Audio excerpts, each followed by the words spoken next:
My focus is independent film. So that is what I focus on and what I cast for.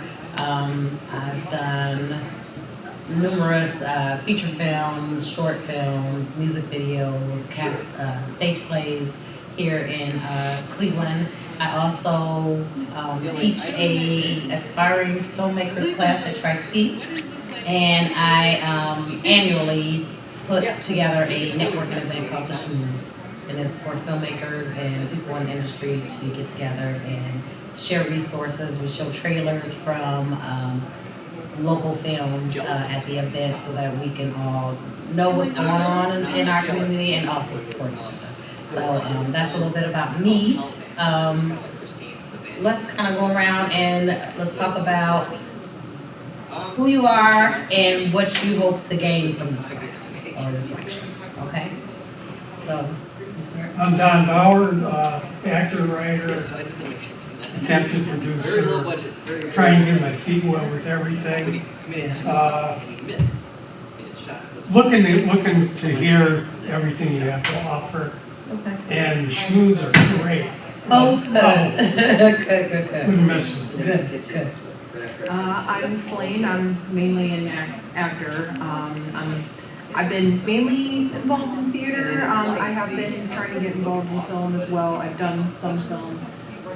Film, of course, is what I'm trying to go for. So just trying to kind of similarly try to get my feet wet and everything, and try to find ways of trying to navigate, I guess, the career path, if we're going to call it that. But just trying to figure out everything I should know. Yeah. I love the progression of stage to film as opposed to the other way around. Because as a filmmaker, stage, you have to kind of use your whole body, you kind of have to be big, and it's easier for a filmmaker to direct a stage performer to come down than it is for them to direct a filmmaker to come up, if that makes sense to you. So yeah, so I love that progression. It makes me think of like Denzel Washington, some of the best actors, started with film and moved into, started with stage and moved into film. Yeah. My name's Rich Phillips, and I've been acting a while, and I never really had any training in this. I just started doing it, just kept doing it. And the first acting coach I had said, out in LA, people are always working, always auditioning, so how do you create that in Cleveland? The only way I could try to duplicate that is just keep going on auditions and keep trying to get cast and stuff like that. And so what I'm here for is kind of filling all the gaps that I'm missing, and there's a lot of gaps up there, so. And Tina's been experienced, and she's got a lot of people that she's worked with, and I'm hoping to fill in those gaps. Good morning, my name's Dan Hamer. I don't want to brag, but taken 2 classes, green as they can be, so I have everything to learn. Awesome. Have you done any acting? No, I took a class where I met him with Okay. James Mario, and then the Hood School I started a month ago. Oh, so. And then one of our classmates is doing a local film that I got a role for, so Oh, a cool. lot of learning and studying. Okay. Well, let's start from the beginning. Let's talk about some phrases that you'll hear when you're going on, and some of this you may know. And I'm going to give you like casting tips and advice from my point of view. Every casting director is different. You may go, just because, I do things a certain way. I do work with other casting directors who do things completely different. So the more auditions you go on, the more you'll learn the casting directors and their style. And like Rich said, the best thing to do is to keep auditioning. If you don't have thick skin, if you can't take no, this is not the business for you, because you will receive way more no's than you receive yeses. But it's not me. And you have to make sure that you know that it is not me, and you have to just keep going and keep auditioning. The more you audition, the better you'll get at it. Yeah, let's go to the beginning. Sides. Do you know what a side is? Great. So a side is a portion of the script for you to read for your audition. So as a casting director, I like to give sides out in advance. If I do a casting call, before you come into the audition, you will have sides so that you can look over them and you can prepare them. Some other casting directors will, Ryan made it. yes. Mr. Paul, Will do what is called a code read. Do you guys know what a code read is? So a code read is you are you have nothing. You walk in and they literally will hand you the script and say, here, read this. A lot of casting directors do that because they want to see how you perform, you know, on the fly. You know, can I give you this script and can you just kind of get into character? The reason why I do sides in advance is because I want you to bring your best self. You know, I want you to have looked at this, you know, these words, have come into your character, and when you come in, you're giving me your best. You know, I do know a lot of actors who don't do very well at code reads. You know, they're great actors, but a code read is not their friend, you know, so. But you will find both in the industry. Another term you may hear is call time. Call time is the time you are expected to be wherever it is you're supposed to be. At the audition, on set, on location. It is typically a good rule to be 15 minutes or so before call time. Being beyond call time or late for call time is not a good look. Some other phrases that you may, slate. Have you heard that before? So sometimes when you start your audition, the casting director will say, can you slate for me first? They'll tell you what to slate, but generally it's say your name, what agency you're with, if you're represented by an agency, your location, and the role that you are reading for. So it'll say, hey, before you start your audition, can you slate for me? And then that's what they're referring to when they say that. So those are just some typical, some very, you know, if you're brand new and you're going into an audition that you may hear, or that you will hear when you're going into an audition. Let's talk about some other do's and don'ts. But I want to keep this very informal. So if you have questions and you want me to kind of veer into that direction, I'm more than happy to do that, you know. Yes. So when it comes to auditioning, is it sometimes best to always reach out to see, like say you've been waiting for like a few months, something like that? Is it always smart to maybe reach out to the director, or just assume that okay, they already have picked their? You mean after the audition? Yeah, the audition, yeah. So it depends. If you're going for a large film, don't expect to hear anything. If you don't hear anything, that means you didn't get the role, pretty much. And that's because it is a chore for a director or production company to reach out to every single person and tell them that they didn't get the role, you know. So it is not, it's not common on larger productions to hear back. Sometimes if you have a relationship with the casting director, you can reach out to the casting director if you're looking for feedback on your audition. But I will go into that by saying, like I said earlier, it's usually not you.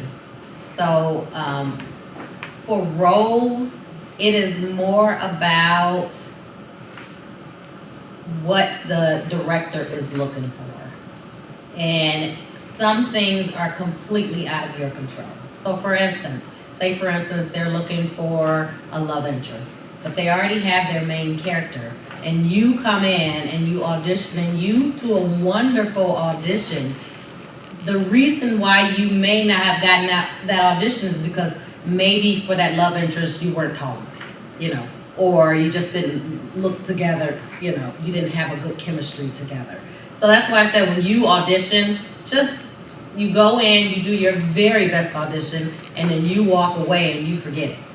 and you just leave it alone, and then you wait for the next audition. That's a good mindset to have. Don't carry the weight of audition and say, oh, I just messed that up so bad, or, because a lot of the things are completely out of your control. Does that make sense?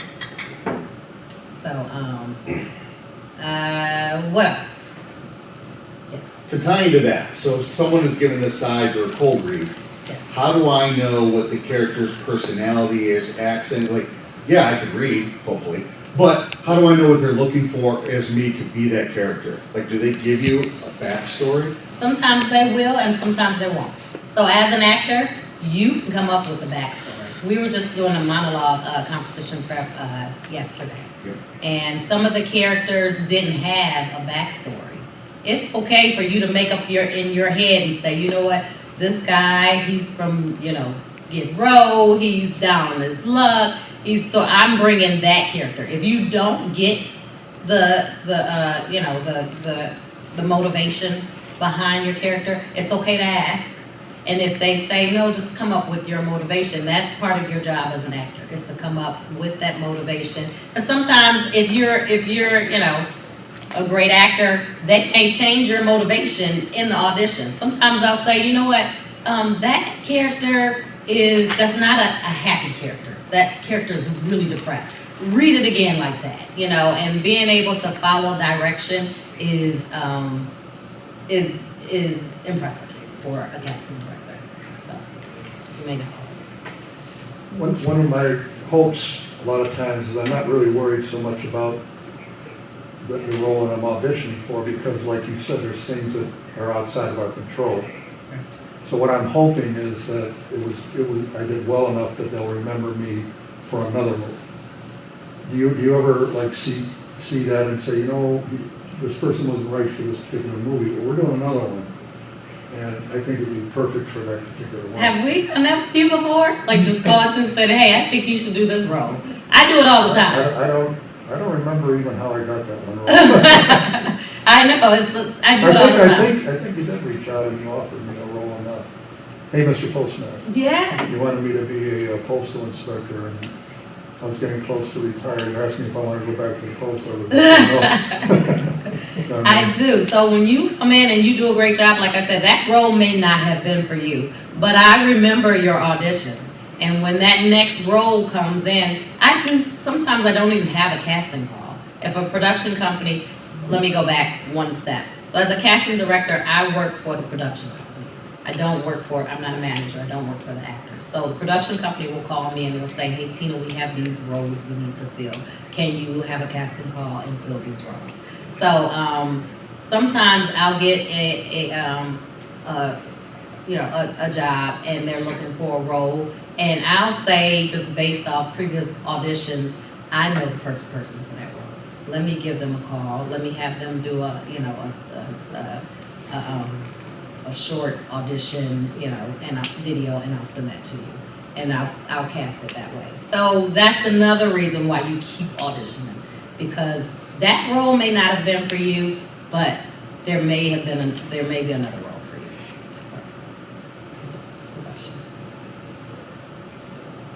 So, one thing to keep in mind when you're auditioning, because I know people get nervous, and that is very understandable, but I'm rooting for you. Like, I want you to do well. When you do well, I look good. So when you come into the casting room, like, no one's judging, we are observing, and we are rooting for you to do very well. So, we may, just ask you a couple questions, try to help you feel more comfortable. We understand that it's just one of those situations where you are, probably a little nervous, but think of that when you're going in, that, everybody's here for you and not, just judging you. So, Well, do you like the online auditions, or would you rather have a live one? Because I was doing a lot of live ones, which helps. But then all of a sudden, everything's COVID. I got weeds in my front yard, it's COVID. we blamed everything on COVID, but then we went away from that. So do you think the industry is coming back to in-person auditions? in So the near I future? know in LA, in-person auditions are just kind of a thing of the past. Like there's a lot of video auditions, and I think it's here to stay. I do like in-person auditions because of the interaction, because if I have a question or, so if there is an in-person opportunity, I would, advise you to take it just because it does give you a little bit of an advantage than, just submitting the video audition. Because I had a casting agent, and I took a course with the casting agent, I'm not gonna say who. And so they gave us our sides, and then we had to, send an audition, and we went to class, and they critiqued it. Right. And so she goes, "No, I wouldn't put this one through the director." And I go, "Why?" Your video, she Yeah. went through? And she goes, "Well, do you hear that little hissing sound?" And I go, "Well," I says, "All right, yeah, I don't even hear it, but she heard it." I said, "Okay." I said, "What about the acting?" She said, "Well, the acting was really good." And it's like, well, why wouldn't you let the director make that decision? If he said, "Okay, I'm throwing it out because it's got a little hissing sound," fine, I don't have a problem. At least I got in front of it. 'Cause- Or at least let you redo it without the. Yeah, the send me a yeah. thing and say, "Hey, we're not gonna put this through." Yeah. I got What like, was the hissing? I don't know, I got a flip camera. And you know how when you use your phone, you have to film like this way, Horizontal. horizontally. Yeah. With this flip camera, it helps my wife. Put it on a tripod, all she's gonna do is push the button. Yeah. But I don't have, all I do is stick it on the computer, I don't have to film it this way. Right, It goes in. right. I don't even hear, I've submitted it to Lillian pilots before and some of the major people, and they never came back and said Yeah. they had a problem with that. And so to me, I just thought it was kind of a petty thing, but I don't know. That's the casting director type of trait, like some casting directors are different. Like for me, if the hissing bothered me, I'd probably call you and say, "Hey, can you redo it? I hear like a noise. I don't want to submit it to the director like that, but the audition was good." Now if the audition just wasn't good or whatever, Right, right. but I would probably just ask you to redo it. But that's just kind of, different casting directors are. But it wasn't even, like, I didn't even notice it before. I mean, I did like, I can't tell you how many I did, like maybe 150 Yeah. before that. Yeah. Never had anybody say, Yeah. you were a good actor, but there was a little hissing. So, Yeah, I mean, you have like casting directors, like for me, if they're, like say for instance, a character calls for a nurse. If you come dressed up as a nurse, I'm like, okay. But you don't have to come dressed up as a nurse. For me, it's actually a little distracting.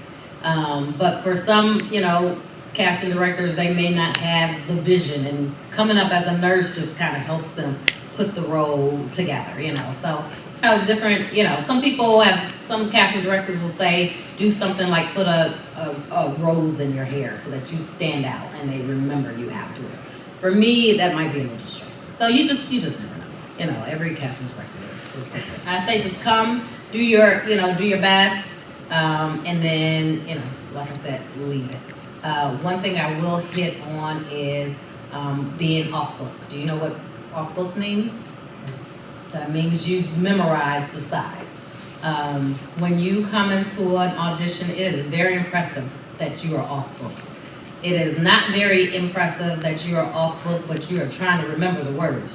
You can't remember. I would prefer that you read off of the paper and confidently be able to express that character than to come in off book and I'm watching you trying to memorize the words, because then I don't know if you know the character, if you're giving me what I need to know. So that's one thing that you want to keep in mind. But if you have a callback, at that point, you want to be off because you are competing with the best of the best. And at that callback, you want to bring everything. I have people who got through the first round. They did great. They weren't off book, but we're like, oh my gosh, they're really, really good. And then they come to the callback and they don't have it memorized.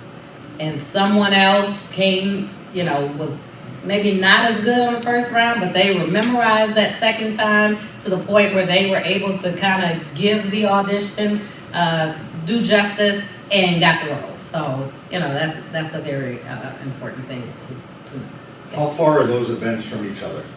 callbacks. Like a week, 48 hours? They're usually about a week, but it can vary. So for my last project, our callback, because the project came together really, really fast. So I had about 3 weeks for pre-production. So that meant casting had to be done. Like I think I did the first casting call on a Wednesday, and on Saturday I was doing the callbacks. So yeah. It can happen. So, yeah. Can you speak to the technical aspects of what you look for in a self-tape? And a self-tape, so for me, I just need a plain background, something not distracting, and of course your slate. It's good to be about, waist up, and then you're also gonna have a full body shot somewhere in there if you can, your slate, and then just deliver your lines. So for me, that's all that I need when I'm looking at self-tapes. I know one thing we are missing here in Cleveland is we don't have a lot of self-tape studios, but Scott could do some help. I could. So. I If you don't have, or you're worried about technically doing it yourself, but cell phones are usually fine nowadays. But like do it in front of a window or something, lots of light, you want lots of shaped light, you don't want to have light right in front of you. Have it a little bit to the side, give yourself a little bit of personality. That's what I want to ask. And about. also audio, so if you have a microphone that you can do, a separate microphone that goes in your cell phone. If not, keep your cell phone close, because the farther away it is, the worse the audio will be. They're not that expensive to buy those kits online. No, Yeah. selfie Is kits that or all the whatever. light kits, the tripod? $100. Yeah. And it's That awesome. comes with the light, And like I said, microphone, and a tripod. That is the way of the industry right now. Self-tapes is the way. Even if and you're like, cell phones are pretty good. if you're going on Actors Access or any of those, because you're interested in acting outside of Ohio, maybe there's an area where you can consider yourself local, because you have family in Atlanta or something like that. You go on Actors Access. All of those are self-tapes. So. I wanted to ask about the lighting. Yes. Because I got one of those hoop lights. Yes, ring lights. And I don't like, it seems like when I put it on there, I got like a shadow behind me. Is that a problem? I don't. It is That is a problem. So there's a trick to it. Okay. Raise the light up so that the shadow will be down and Hold on. behind you. Down that way. Okay. Another trick, take a big step away from that wall. Don't do it, don't line yourself up against the wall like a firing squad. Be 2 feet away from that wall. That shadow, instead of being hard lines, will be softer lines. Have the light a little bit higher so the light is behind you. Yeah. And have it a little bit off, and have it a little bit off to the side. I Give it away on my treat. Oh, My yeah. secret here. I'm never gonna get anywhere. Thank you for that. I just need to Yeah. find a light tall enough to be higher than me. That's Oh, right. yeah, that's true. That's true. You are tall. Yeah, but definitely stay away from the wall. If you could be, like, when I have backdrops, when I'm taking pictures of people, I want them 10 feet away from that backdrop and have the light a little bit higher. So the fallout it'll be a softer, if any shadow at all, and have a little bit to the side, a little bit higher. That shadow won't be behind them, it'll be over here. Won't be in the shot at all. Thank I'm you. telling you, that lighting Yeah. is something. Yeah, Scott's done lighting on our films before, but yeah, that is an art. Yep. That is an art. You had a question? Yeah, so when speaking of Actors Access and doing stuff like outside of Cleveland, so with the time, with the era that we're in now, with technology and self tapes, would you necessarily say that it is like you would have to move to somewhere like LA or Atlanta to try trying to, make yourself to try to get to that A-list acting, or no? So I think we're in a global industry right now. I've heard a lot of people in this industry say, who are moving back to their like hometowns because we're a flight away. You know what I mean? Like, we had 2 actors come in for our latest movie. One lived in Toronto and one lived in Chicago. So people are moving away from LA. My daughter is in LA. She's an actress in LA because when she moved there, you had to be in LA in order to succeed in this business. But now it's like, you can fly to LA for, a few days for a shoot if you need to. I even heard, we have a producer here, Tyler Davison, who's like my mentor, and he produces here out of Cleveland, Ohio, and he says that all the time. He was like, if I have to shoot in Atlanta, I'll just go to Atlanta, but for the most part, he wants to be here in Cleveland, he wants to raise his kids here. Well, he lives in Chagrin Falls, but, it's, you get on a flight to LA, it's 4 hours of your life, and you do your shoot, and you just come back home, and you can avoid the cost of living increase that you have in LA or Atlanta, if you are willing to be mobile.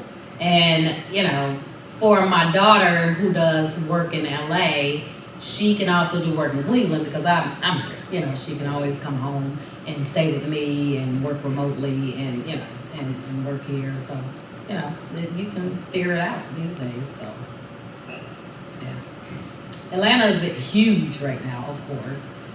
For filming. LA, they are trying to put some things together because a lot of productions also did studios elsewhere, right? They moved away from LA. They still have a studio in LA, but now they have one in Toronto now, and one in Atlanta now, and one in New York now, so that they're filming outside of LA a lot more. So LA is actually the governor was talking about it. He's very concerned about it, and he's putting some things in place to get filming back into Los Angeles. So. Even though LA, surprisingly, LA actually wasn't even my first option simply because of the cost. And exactly. I feel like that's where everybody's going. Exactly. Which is why I thought about other cities like Chicago or Atlanta or Vegas. So yeah, Vegas. Which I never felt, which I didn't realize that a lot of stuff actually is being shot in places like Chicago and Vegas. A lot, Pittsburgh too. And Yeah, Pittsburgh too. Yeah. You can research tax incentives. That is a good indicator of how much filming is going on. So we have a healthy tax incentive. We have the 30%. You have to have a budget of $300,000 or more, and that is to generate more activity here in Cleveland, Ohio. And they're always kind of, massaging it and trying to make it better and make more sense. I know they're working on bringing that down a little bit more so that we have more indie films sprouting from Cleveland, because that would be helpful. Usually, a lot of our productions that are here in Cleveland don't reach that $300,000 level, so we end up with a lot of outsiders kind of using that tax incentive. So I know they're constantly working on that. But Mike Quinn is actually in the vendor room with the Greater Cleveland Film Commission, so he can always kind of speak to where that initiative is going and what they want to do as far as filmmaking here. Can you discuss about like headshots? How often do you need them? How many should you have? And then also tying the monologues and Scott also does headshots. He does. He is the best. He does all of my headshots. Every time I hear about a photo shoot, I always try to attend it. Especially Yeah. if there's a deal going on, and of course if it's free. Yeah, I don't know that there's how often you should have them. You just want to make sure, because one thing that, from a casting director perspective, is if you send me a headshot and then when you come in, you don't look like your headshot Right. anymore. That's kind of like, oh, I was really thinking you could play this character, and now you have like, you know, a beard. So I look like and it's you're off, right. like television. Exactly. Exactly. So I mean, More like in person. yeah. So some people do a lot of headshots. They'll do headshots in different characters, or different hair, or different. You know, I think that's kind of up to you. But just making sure that it is up to date, that you know that you Right. look like If you yourself. change your hair, if you have gray hair now, 3 years ago you didn't, definitely update it. Yeah. Women tend to update more often because they change their hair colors, their Yeah. look often. Guys, A you wig look, goes up I've known and you for 10 years, you look exactly the same. So, I don't know if that's a good thing. it's a great thing. It's a good thing. It's a good thing. One of the workshops I took, they told us that we should try to get updated headshots every 2 years. They told us that. That's That's probably about right. Scott was every 30 days, weird. Right? Yeah. Every 30 days, that's it. You need yeah. What about monologues and demos? Does it matter what type of monologue you do or keep, and then like demo reels? Yeah, demo reels are kind of going away. It's funny because my daughter That's cool. is working with a actor, and he's old school. So he's like, give me your demo and your this, and she's like, what? You know, because a lot of casting directors don't ask for that anymore. It's nice to have. I look at it sometimes, but I want to see you in this project. If I'm looking for like a very specific role, I may go and look at a demo reel and just to see if you may fit. So I mean, it's nice to have. I don't know that it's going to. Do you check out IMDb? I do. So if you're looking for somebody, Yeah. says, all right, this is somebody I really like. Yeah. You go on their IMDb and see what they've done. I can go look at an old movie or their Right. list of credits and be like, oh, let me check them out. Demo reels. If you have enough to put one together, it's always nice to have. Like I said, with monologues, it's always good to have a good monologue in your back pocket. There are different auditions that you will go to, and I didn't mention that one. So there's the ones where you have the sides in advance. There's the one where you do a cold read, and there's ones where they'll tell you to come with your own monologue, and they just want to see you act. I sometimes think that if the cast director is asking you to come with your monologue, they're really looking to fill up their database. You know what I mean? Generally for me, my casting call will have a list of characters, their descriptions, and you know exactly what you're going out for. I do see casting calls where it's like, hey, all ages and ethnicities, welcome, just come on, and it's like a big cow call, So I always think those are more about filling up the database than actually for a specific movie. So, Isn't that what agents and managers are for? For- Talent groups to have their own database for them? yeah. And we can talk about agents and managers. So agents,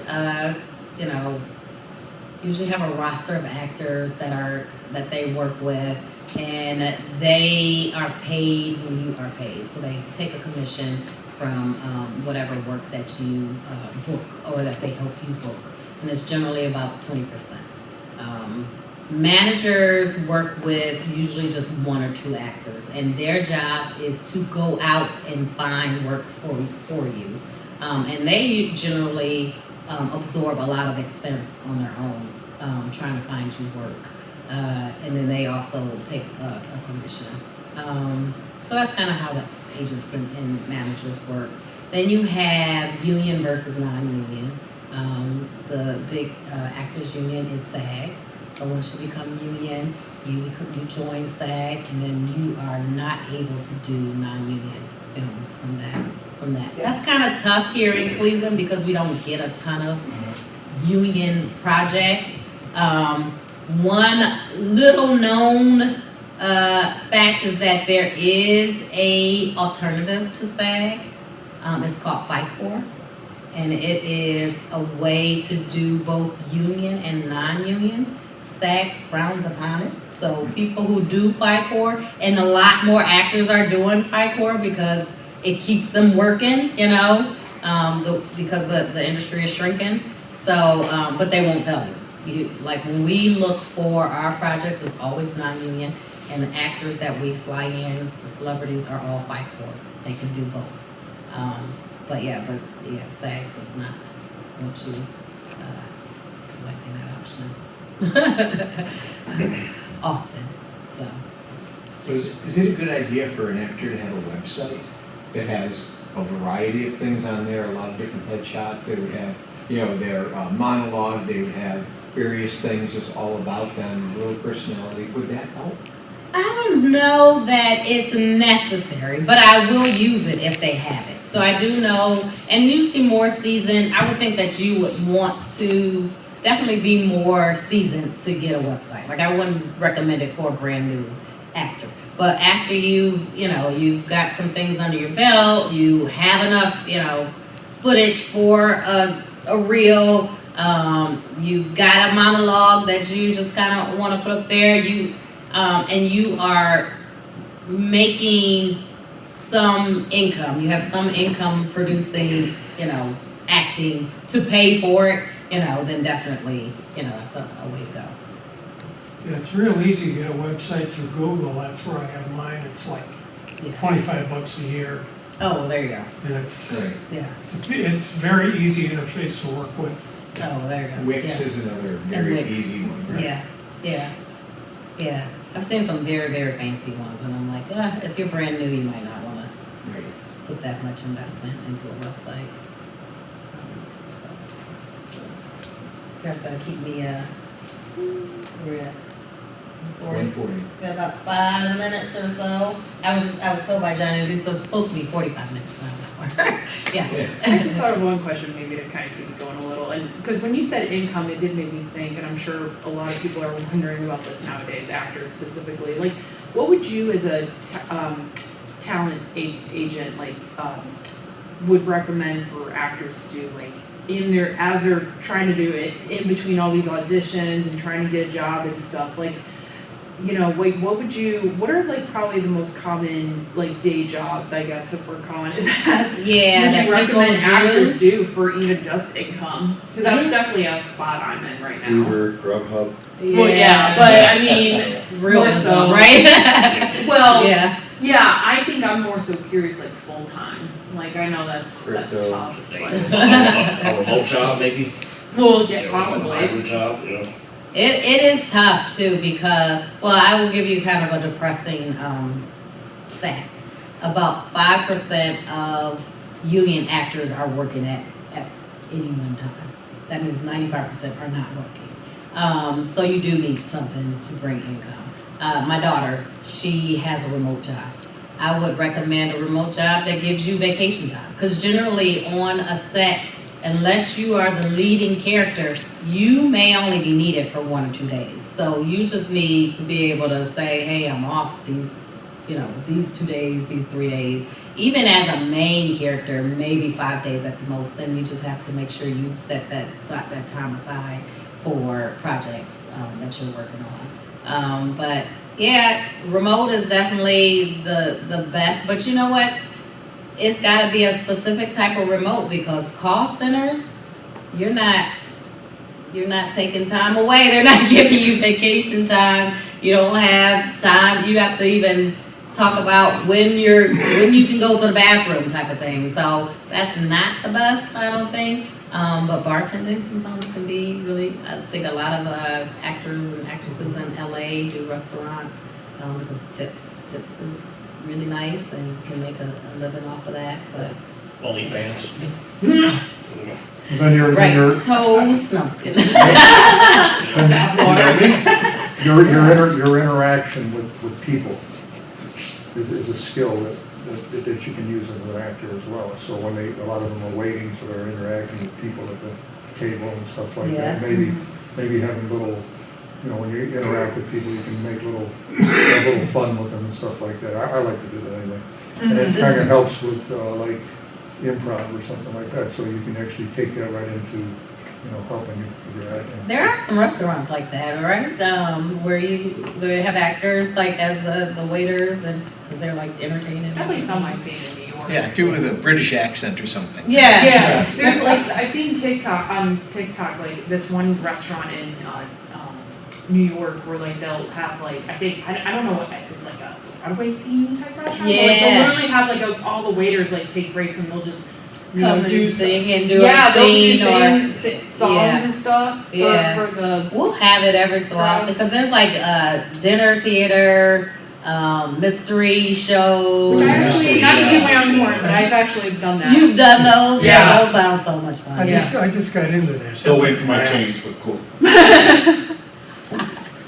Yeah. Yeah, I got to kill somebody last show. Oh, you were the guy that everyone Yeah, was looking killed for? What theater were you at for it?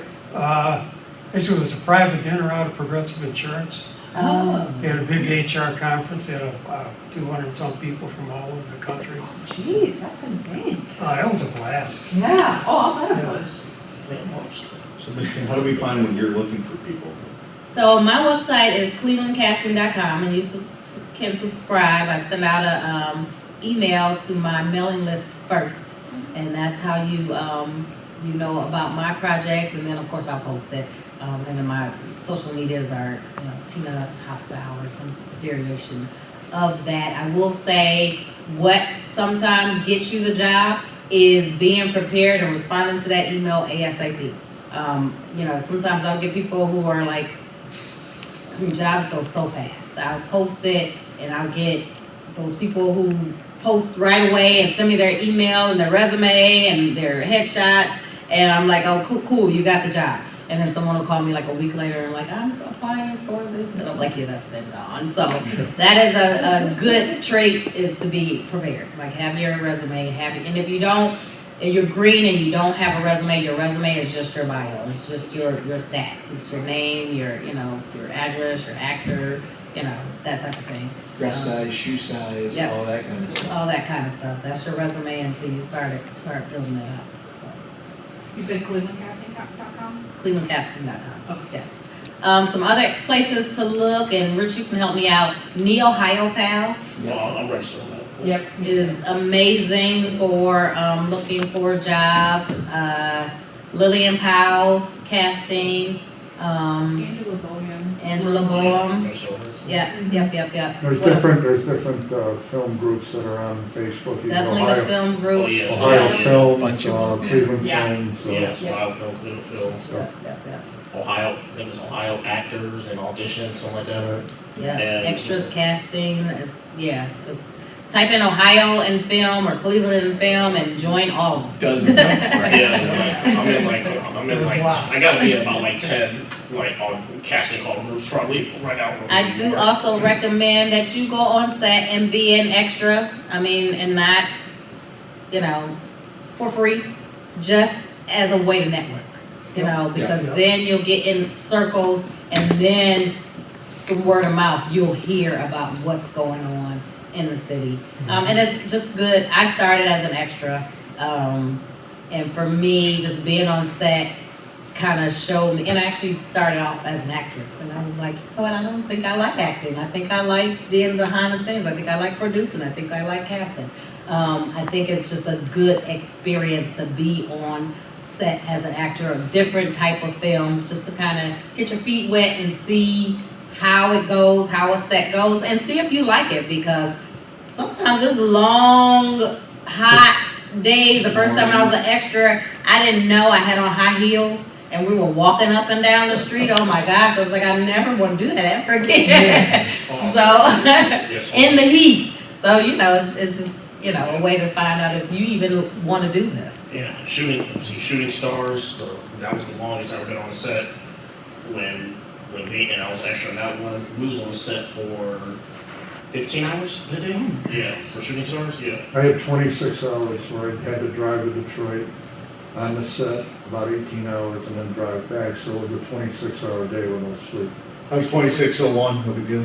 I was gonna suggest that, The film 40. commission has quarterly Oh, mixers. film commission, Oh, yes. yeah. Okay, you've seen those on Facebook? They just Those had are one great. last one. They just happen, yeah. And I was gonna, Yeah, they're right, they always give you plenty of notice on Facebook too, when and Yeah. where.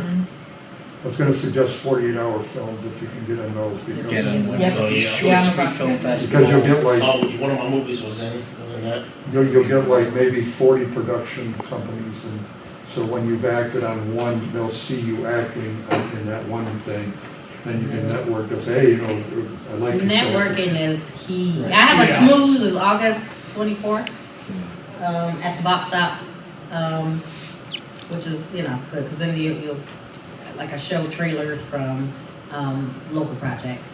And so those people are there and they're talking about their projects and what they got coming up, so networking is key. Johnny Woo has like an indie club meeting, he usually has it like once a month, he'll have like, and local people will bring their films in there, and they'll question like, well, how did you make it, what type of camera did you use, and all that stuff on the other side. As an actor, I don't know anything, so, but it's interesting to hear, you know, how they make it stuff. Right. Yeah. Lillian Piles, I think she still does like that. I don't know if she's done it, if she did recently, but she used to do like reels from monologue. She did at the Playhouse. I don't know if she's done that in a while. Yeah, it's been a minute since I Yeah, did I it. think it's been a while, yeah. since One of my she's done favorite apps to use is Line Learner. It was like $4. it. Okay. But then you could do, like, the role I'm going for now, I'll do the one character and then mine, and then I alternate and I'll play them, and then I can just do theirs. So it cues me when to practice my nice. lines. Oh, I have to keep that in mind when I'm talking to actors, yeah, because that, yeah. Otherwise, I was just using like a regular recording on a phone, and it just didn't work. And I think a lot of people do The that. readings, but then there's that other app where you could request other people to help you read with. Yeah, I'm trying to remember, because I was thinking of looking into that, because I can't remember the name of the platform. We Audition, I think? This one is Discord, Oh, I think I missed but Line Learner was my favorite so far. Yeah. Yeah, I've heard there's a platform, We Audition, something along with Oh, that that's name. really cool. Where you, like you were saying, you can request for other people to read for you for Yeah. self-audition tapes. And there's actually actors on there that do that as a, side of income. You can get paid to be a reader for somebody. Oh, nice. So I thought about it. Well, there you go, there's another. Well, yeah, true. And Rover, there's Rover. Yes. Well, that's all I have for you guys. Thank Thanks you for so being much. here. Someone, and I'll see you in future auditions. so. Absolutely.